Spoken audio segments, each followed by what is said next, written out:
All right, folks, we will go ahead and get started. First off, it's great to see you all, even if you're there. So what does it feel like to have COVID? Kind of like a cold or a flu. I had a fever. So Monday, Valentine's Day of all days, my wife and I are having some sparkling wine, and just as I'm about to leave, I get a coughing, and I have bronchitis, so it felt like something went loose in my chest. And so the Tuesday I was here, the 15th, I was getting ready to come to class, and I was not feeling good, but I was not feeling bad. And I was sitting there in my office, and all of a sudden at 1:20, I thought to myself, this is probably the most irresponsible thing I've ever done, to walk into a class. Well, the most irresponsible thing I've ever done started with a fifth of gin. But anyway, so I went home, put the note on the wall. I was still not feeling good. And Wednesday morning, I took the COVID test, and I was shocked that I was positive. I'm part of the, whatever you want to call it, the in danger class, for the lack of a better word. I'm 65. So for the last 6 months, I've been taking vitamin therapy. So I've had zinc, D3, vitamin C, and quercetin, which is, these are all super oxidizers of your blood. And it's the one thing that if you read any of the things about COVID, and it's interesting now because there's a lot of research that D3, how important it is. Anyway, I've been doing that for like 6 months, so I was super saturated by that time. And I increased the dosage like the NIH said, and in 2 days, I was well.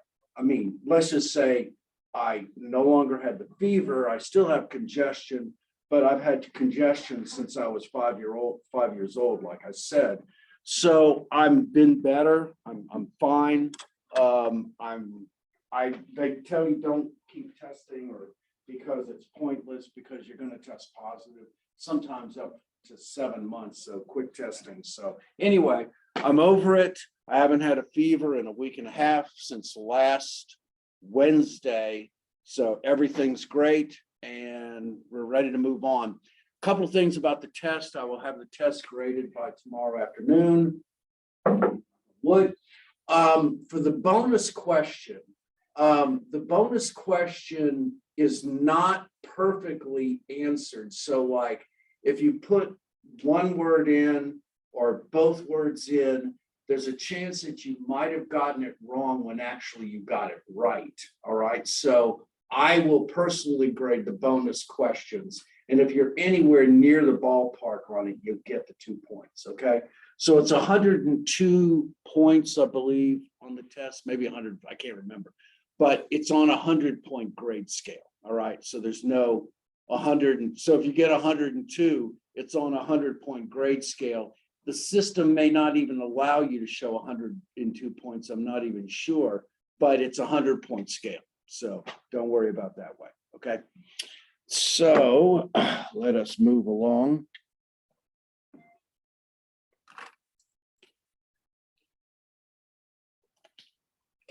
And one of the first things I also want to do is I want us to go ahead now and talk about the position paper. So right now, the position paper is not due until you come back from spring break. So spring break starts next week, and it will be the week after. So it's, I believe today's the 1st, 8th, it would be due on the 15th. I will email all of you your groups. Of course, you all know that you have Zoom, so that's how you can meet, or even now there's not any restrictions, but of course, Zoom is a great way to do it. By the way, just in case you don't know, you have the professional version of Zoom. So you could actually have 500 people at one time online if you wanted to. You've got that kind of power. So let's talk about the position paper. So the way a position paper works is you're given a statement, and this is the statement, and it has to deal with conflict. All right. Now, the way to pull apart a statement like this is to treat each section as a phrase. So in other words, each section, you're determining whether that section, when you read it, you agree with or disagree. So this is the position paper. I really don't like conflict. I try to avoid it whenever I get the chance. However, I'm district manager, so you're going to role play. One step from an executive vice president, I'm being asked to represent my company today in a very difficult meeting with an upstream supplier who demands big concessions from us to carry a new line. Should I ask to let someone else do it because I'm not good at this and may fail? And what is the reason to accept this kind of conflict? So if you remember the videos when we talked about conflict, or the videos that you saw, we talk about functional conflict. We talk about all of the other conflicts, the bad parts of conflicts as well. And so what you're going to do is, as a group, you're going to decide, yes, I want someone else to do this, or no, I will do it myself. And you'll come up with logical reasons why you should do this or not do this.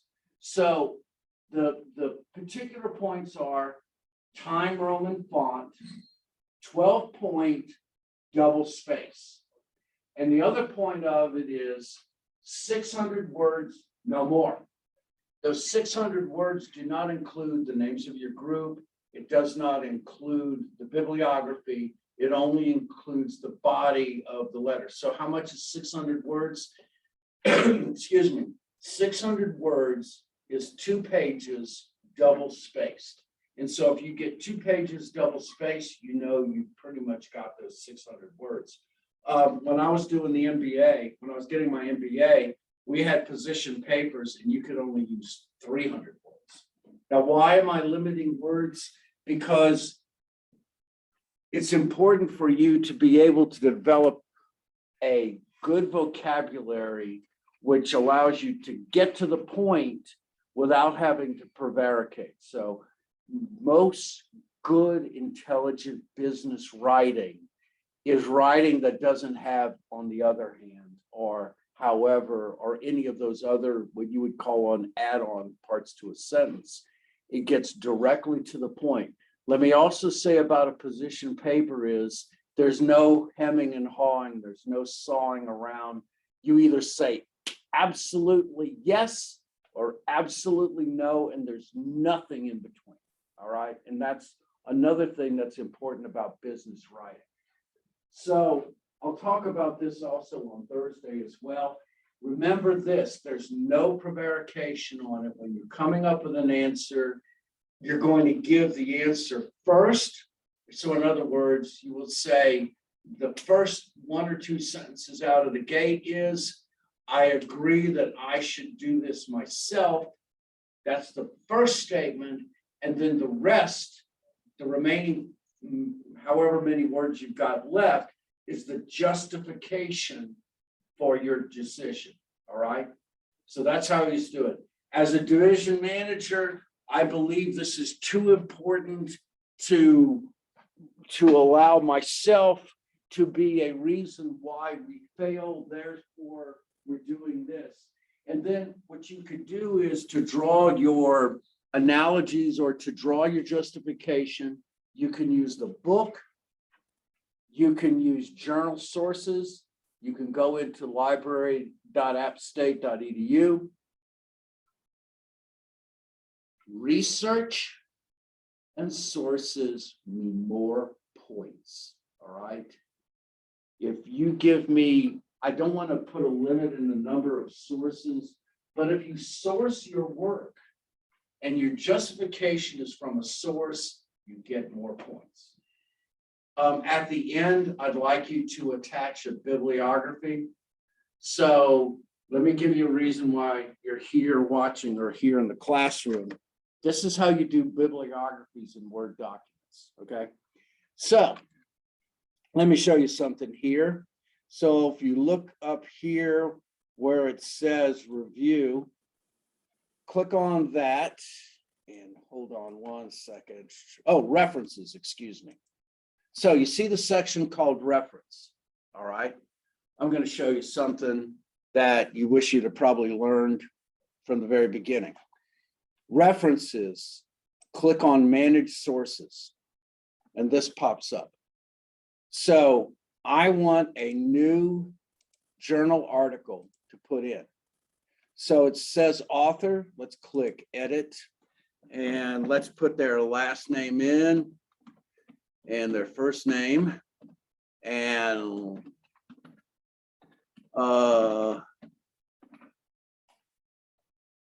so there's our authors, and let's just say the journal article is called Towards an Enlightened View of Laughter, okay? And let's call it the Journal of Laughter. Now, year is going to be important. Pages generally are extremely important as well. Let's see. If you click on show all bibliography fields and you scroll down, you'll find volume and issue, which are usually used now, by the way. If you find generally also with volumes and issues now or journals, that the journals at the beginning of the year start with page 1.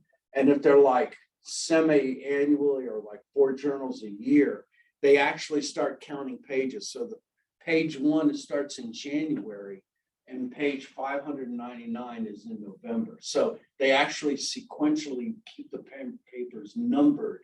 So like if you stop on page 65 in the first journal, the next journal in the sequence starts at page 66. It's kind of the way they do that.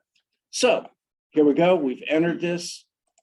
Now, if you look right there on the bottom, it's formatted in APA style. So now watch what happens, okay? So let's say you do your research and you're finished and you're done and you want to go ahead and insert your bibliography. So you come here, you go to bibliography, you do insert bibliography, and there it is. Okay? All formatted for you. You don't have to wrestle with formatting. It's the bibliography will be in alphabetical order. If you want to change to 12-point font, all you have to do is you treat it just like anything else and just come in here and change it to Times Roman. I hate this version of Word. Let's see, Times Roman, and then 12-point font, and there you go. That's how you do it. Now, here's a cool thing. Watch this. So it's on APA style now. I can go in and change it to Chicago, and it changes it on the fly. You don't even have to do that, okay? So this is an awesome thing. When I did my dissertation, I had 12 pages of bibliography. Could you imagine trying to do all of that in alphabetical order? It would just drive you insane. So this is how you would do the bibliography. Folks, if you have a couple of sources, you're 90% on your way to getting an A on this, okay? So just do a little research on conflict, go to library. By the way, if to use library.appstate, if you're, just to show you something, if you've never used it, I want to make sure everybody's on the same page. I like to use Google Scholar. Google Scholar is a good one to use. So PALMAT, Palmatier Relationship Velocity. So this is probably my favorite, and it does all of the journal articles by searches. So usually on the right-hand panel is where you find the actual PDF version that you want. If you just want the citation, and I do this quite a bit, if you just hit cite, there's the citation in its various forms as well, okay? So, yeah, I'm not a fan of Google, but I'm a fan of Google Scholar, okay? All right. Okay, so finished talking about that. If you have any questions, please just email me. I am now taking messages. Okay. So, one more thing before I go on and start this. I had talked about this at one time, and it looks like it's moving closer to fruition. Amazon is talking about putting together retail department stores. I thought, or I'd heard, and I've talked about this before, that they're talking about buying Kohl's. That's still possible, but this is 2021, I think, and they were talking about actually creating their own department stores. And as we talked about, they've got good reason to become retail stores along with the online presence, because as we talked about before, those individuals who cross-pollinate, who use more than one channel, buy more. And so this is the reason why Amazon has started that, and they're reaching out to what is known as a department store. What is a department store? We'll talk about that in just a minute. Let's go on, and now we're officially going to start talking about retail.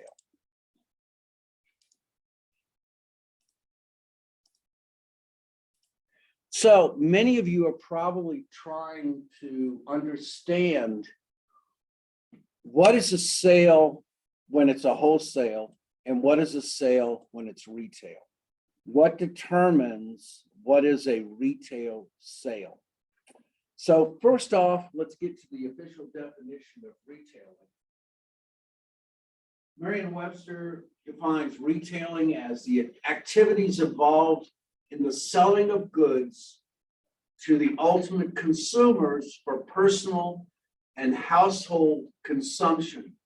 That last part is the important part because that separates a wholesale sale and a retail sale. And what is it? Retail sales are hinged solely on what's known as the buying motive. What is the motivation for the sale in and of itself? In a retail sale, the buyer is the ultimate consumer. It is the personal consumption of a good that determines whether it's retail and whether it's wholesale. So here's an example. I am a person, I go into Staples, I buy a ream of paper, which is 500 sheets, and I'm going to use that ream of paper to create advertisements for a particular yard sale that I have coming up. That is what is considered a wholesale purchase, where that good is being consumed in the creation or production of another good. That would be considered a cost of goods sold. The next thing is I'm buying that ream of paper, the very same thing, and I'm taking that ream of paper home to my children so that they can use that to draw. It's cheaper than buying construction paper. And so that tells us, the buying motive tells us whether that good is a personal consumption good or a retail good, or whether or not it's a wholesale good. And it's all tied to those two words, the buying motive. That determines whether or not it is a retail sale or not. Now, we've had this interesting bumping around in retail, especially over the last 5 years, especially where so many retailers thought that, in essence, retail as an item were going out forever. There was a brilliant marketing guru by the name of Roald Alderson. He was a gentleman, especially in the 60s, who was known as one of the great marketing gurus. And even at that point, we had mail order catalogs coming around and vying for space in the retail market. And Roald Alderson said, as long as an individual wants to put something on and experience it before they actually buy it, we will always have retail outlets. He was bold enough to say that retailing will still be 93% of all consumption that we will ever do. Now it's not that anymore, but it's still into the 90%. So retail is as strong as ever. I think another thing, if we look at it to show that retail is still healthy, is if we look at BOPIS, B-O-P-I-S. It's either called BOPIS or BOP. And this is one of those trends that, once again, we as marketers have to keep up with. And this started without us being involved. BOP stands for buy online, pick up in store.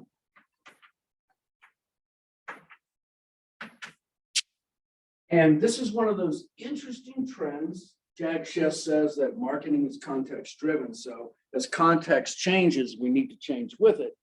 But what buy online, pick up in store means is that consumers buy on their phones, and instead of having the goods delivered to them directly, they actually go to the store and they pick up the goods there.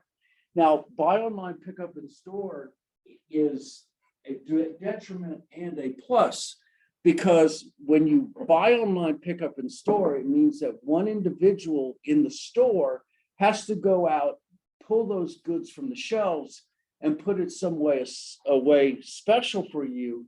And that just that one act can mean a reduction of 10 to 15% in the gross margin. So how does retail counteract that? Retail counteracts that, and you can find it all over the place, where they will give out a coupon to try to get you to buy one more thing while you're there. And that helps to filter that out. It's a healthy trend. It shows that retailing is not dead, and retailing will be going on for quite a while longer. So retailers vary in size and arrangements and breadth and depth, and we'll talk just briefly about some of these. But some of these, certainly, we should know what they are, and you will expect to see these on the test. So we all know what a supermarket is. The true version of the supermarket came around in the 30s in the United States.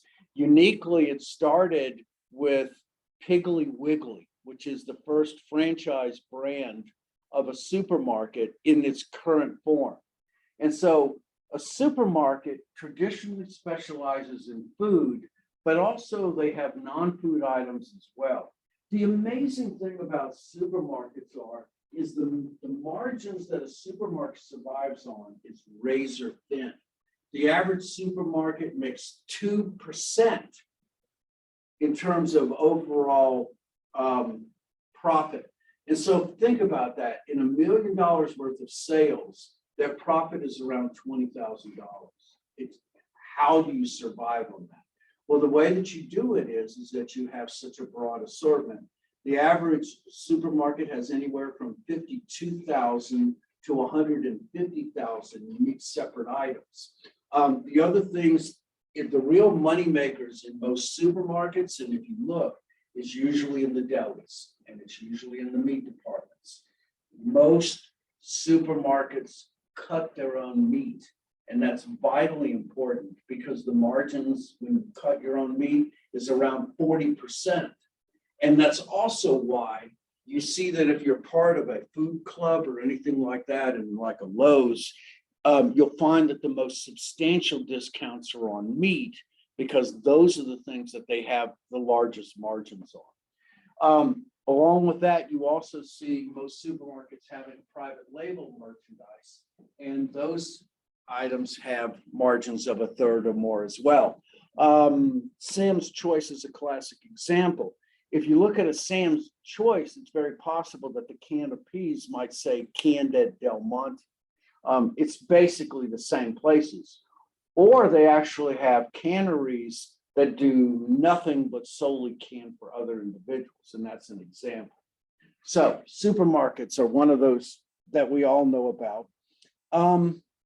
We all know what a warehouse club is, and generally, once again, warehouse clubs are built on consumers performing the channel functions of breaking bulk. And so what you have these wholesale quantities discounted in wholesale prices. In other words, it's a wholesale outlet that sells to the ultimate consumer. And this is one of those category killer things that it does. Usually they charge a membership fee as well. it can become an important revenue stream. And it's also used as a restriction as well. The wholesale clubs have really fallen on hard times in the last 2 years because so much of what they do comes from the container ships from the West Coast. They're still around, but they're taking it on the chin. So I talked about, and have you been to a department store? Do you know what a department store is? Yeah. Department stores is an old model. Sears was a department store. JCPenney is a department store. And what are they? Basically what they are is large stores that are organized into departments. They have a wide variety of products and services. And generally, you know that when you cross the line going from one place to the next, you're literally in a different department. Walmart models itself as a department store, but they actually are not. They are a price category killer. So they're a little bit different. Now, the format might appear to be declining, but as long as there are stores, stores need some way to organize themselves, and they organize themselves into like categories. And so clothing, shoes, electronics, pharmacy, jewelry, all of those are considered to be departments.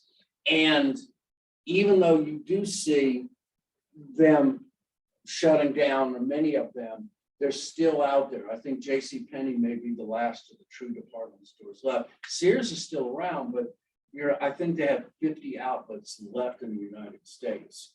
The big thing also about department stores is they used to be what are called anchor stores. And so for every mall, any mall used to have at least 2 or 3 anchor stores there, department stores that kind of anchor the footprint.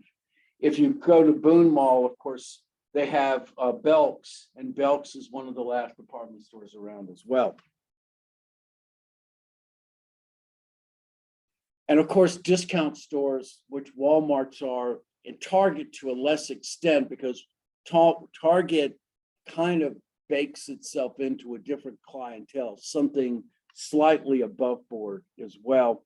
And the last I'll talk about pharmacies, but the one that we all know and love is a convenience store. And convenience stores have a built-in audience looking for particular items, and it is those items in the food chain that are considered convenience store items, where you're looking for the nearest place available to buy those particular goods. So these can be what are known as staples, which are stock items that you stock on every day. Those are staples: milk, bread, eggs. Those are what are called staples. They can be impulse items, such as tobacco, snacks, and drinks. And you can be there to find some short order, cost-efficient kind of meal solution. It's kind of interesting because the Dollar General kind of puts itself in between 2 categories. They are both convenient, but they maintain something to the effect of like 85% of the possible different items that you could get in a Walmart, but they're built around convenience, especially as we talked about. They're built to be on the way out of town, all right? So if you think about where the Dollar Generals are in Boone, there's one out going towards Tennessee, and there's another one going out towards Wilkesboro. And that's the way they're built. Generally, they're convenience items. You care more about convenience than you do about cost. And that's why you can have a $2 bottle of 16-ounce Coke, and you can walk right across the street to Lowe's, and you can buy a 1-liter bottle for 99 cents. Convenience is the key there. Of course, we know what a drugstore is, but I also wanted to talk briefly. Let's see, where is, let me see. I wanted to hit one more particular item that's kind of a unique store. Let me think, what is it? Hold on just one second.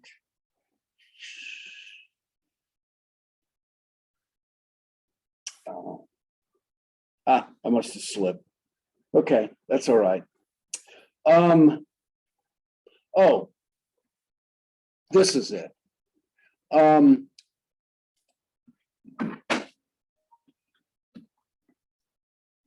You also find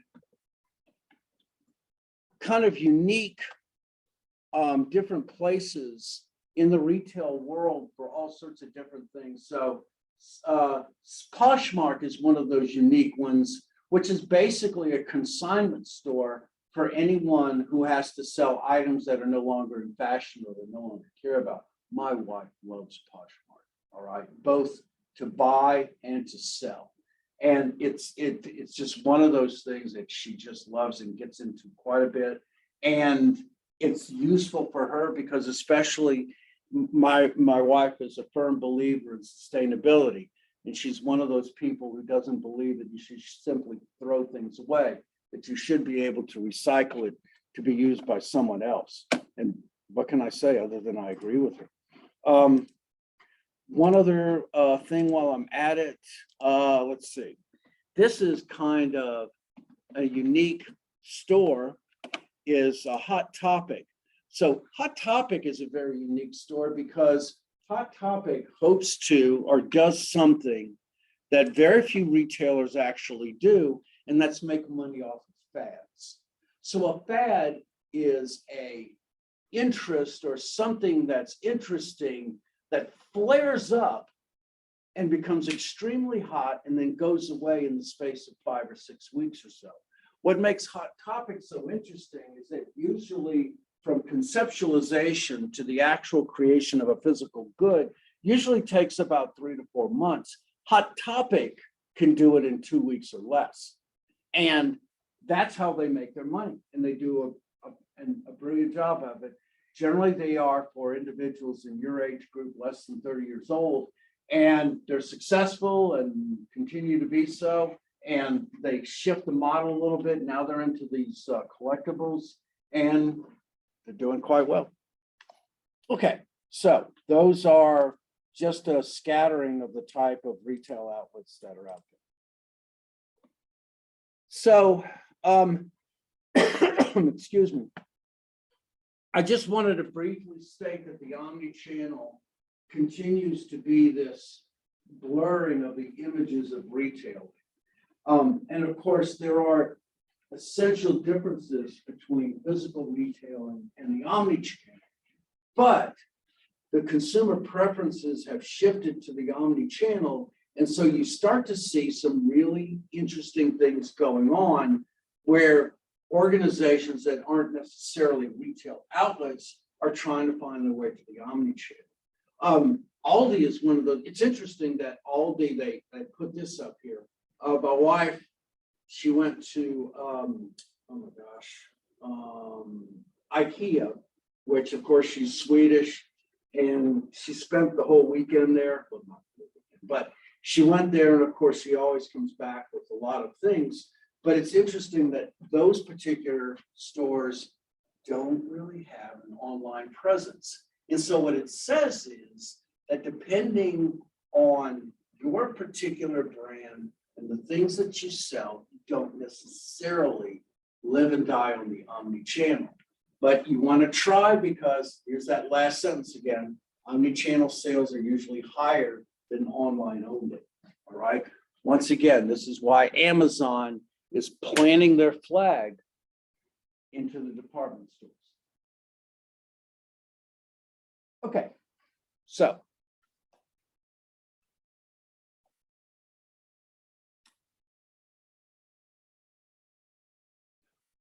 what are the strategies that stores use to be successful?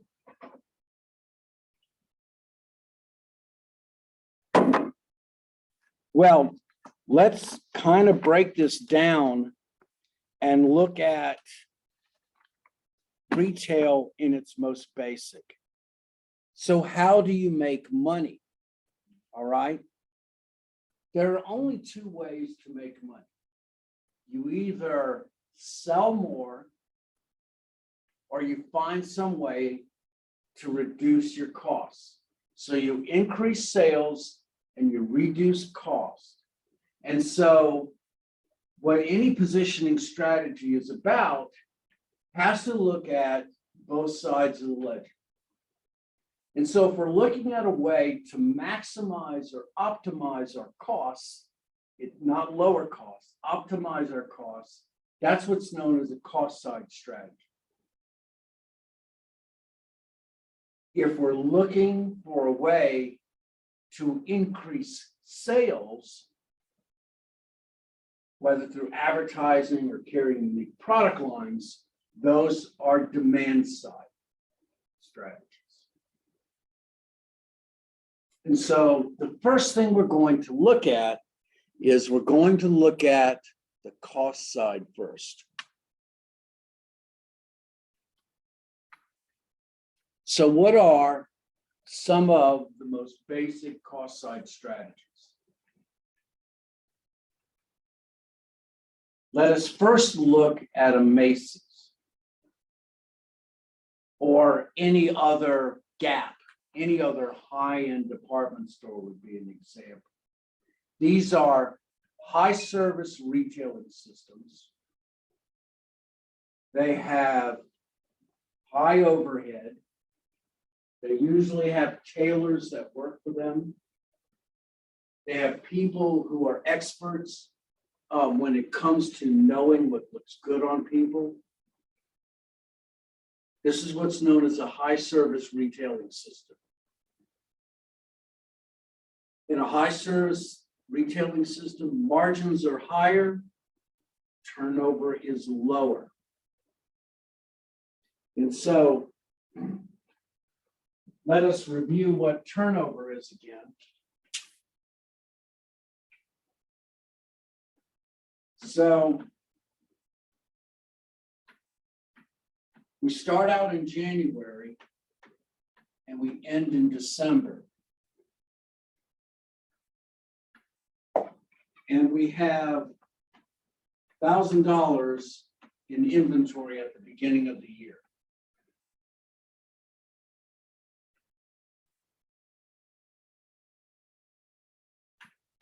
During the middle of the year, we sell $2,000 of inventory.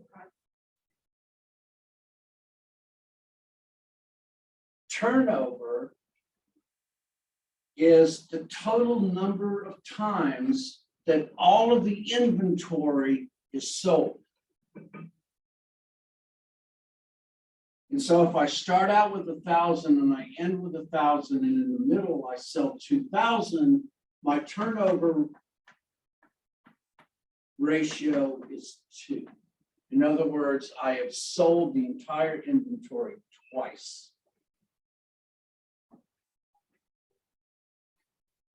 I just saw a chat. Let's see. Yes, Hot Topic is a specialty store. Good question. All right.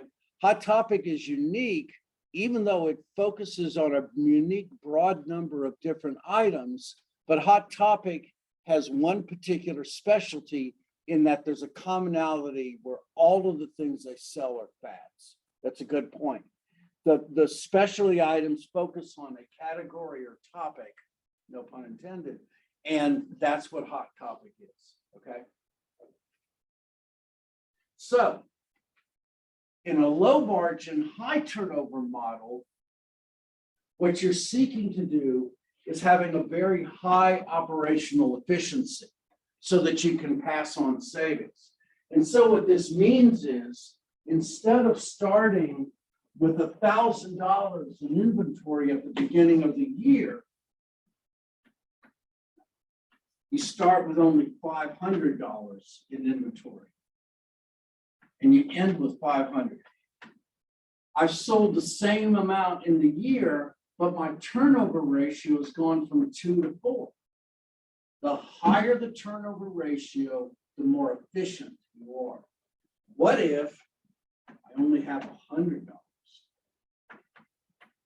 and I sell 2,000? My turnover ratio is 20. It's even better because every second that this inventory stays in inventory, it is suffering what is known as leakage, or also it is just naturally getting older, all right? And so the key behind a Walmart is that this number is as low as it can possibly get. And what you're trying to do is literally sell everything that's in the pipeline, all right? So you're trying to sell not just the goods that are in the store, you're trying to sell the goods that are going to be coming tomorrow. And so that's an example of low margin, high turnover. And you need high operational efficiency to coordinate all of this to get it done right. And so you hope to be able to pass that on to the consumer. And if ideally things work out, then you have success.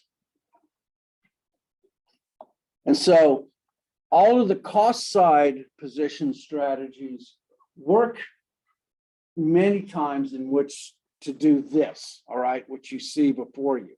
I don't want you to worry about all of this, to get in, but I do want you to know that the strategic profit model, what it hopes to do is it hopes you to manage your margins, the asset turnover,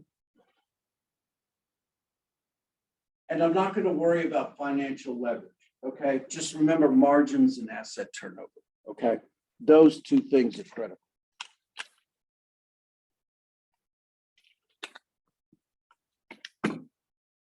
So, there are 3 interrelated performance measures to improve your profitability. And these are cost side retail strategies.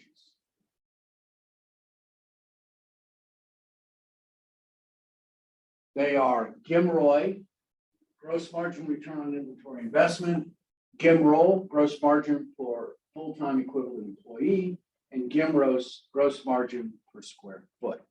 So let's talk about them one at a time. So, gross margin return on inventory investment is you evaluate the performance on the return on its investments to inventory. So what does this mean? For that $2,000 of sales, I may not be able to do anything about it. But the inventory that I have in stock, as I said before, if instead of having $1,000 on hand of inventory, I can get by with only 100, then what it means is that my performance measured against my inventory is much more efficient. This is what I'm looking at, sales over inventory. If that number inventory goes from 1,000 to 100, then this factor jumps up by a factor of 10. And this is why we want to squeeze that inventory as small as we possibly can. Ideally, in an ideal world, we had no inventory and we're selling everything that hits the truck that day. And of course, we can't do that. That's not realistic, but that is the goal.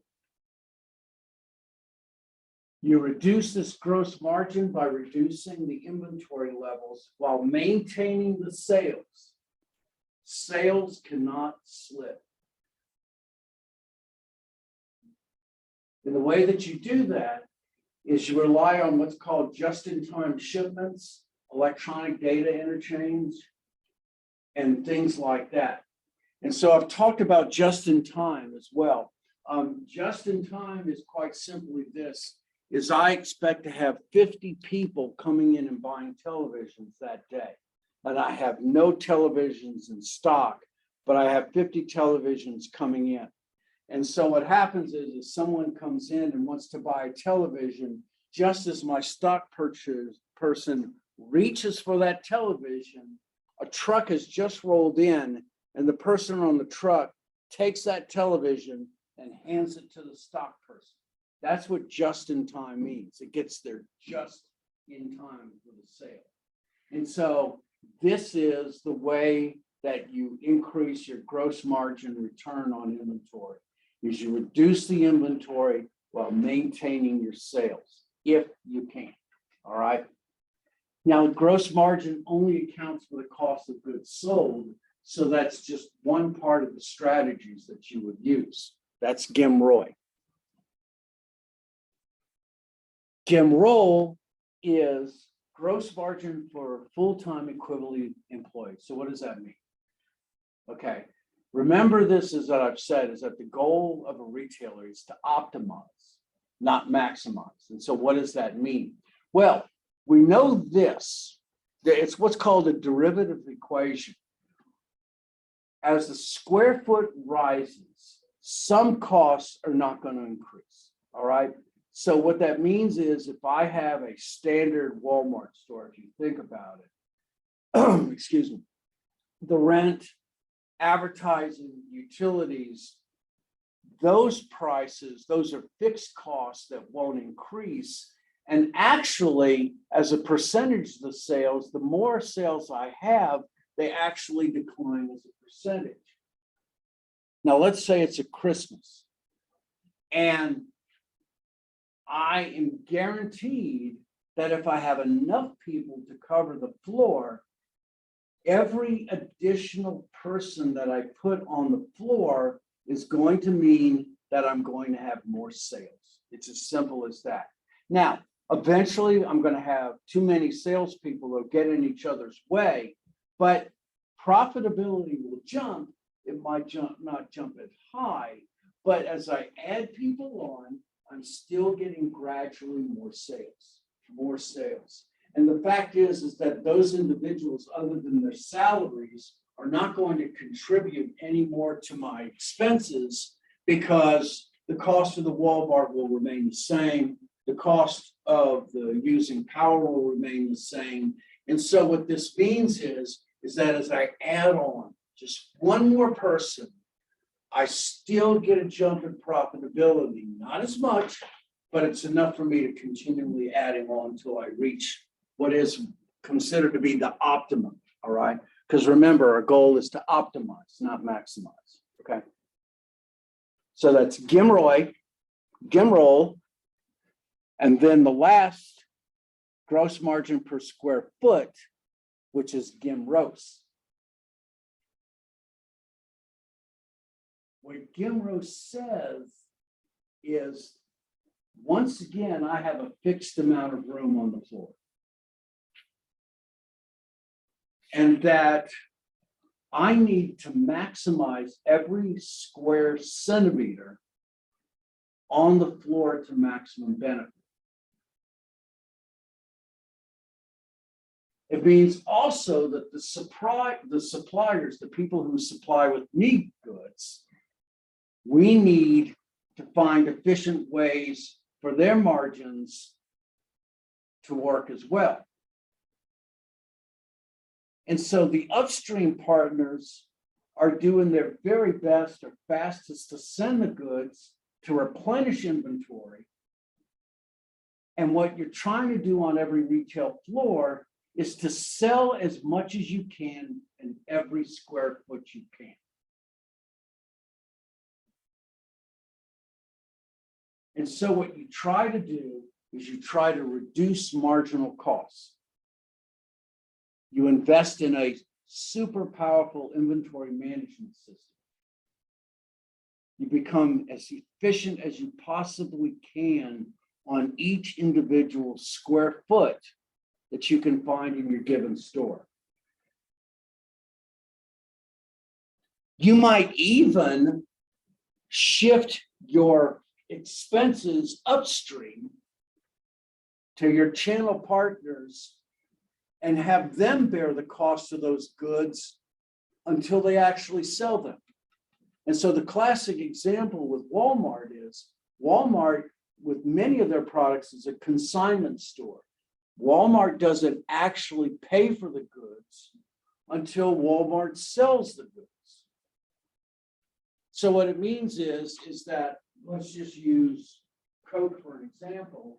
Coke has hundreds of thousands of dollars of goods on a Walmart shelf, but Walmart doesn't actually pay for those goods until someone comes in and buys a 2-liter bottle, and then they start paying for it. That requires an incredibly sophisticated inventory management system to keep up with it, all right? So with good fixed cost investments, you can eventually reduce these marginal costs. And what you can even do is shift those costs upstream if you possibly can.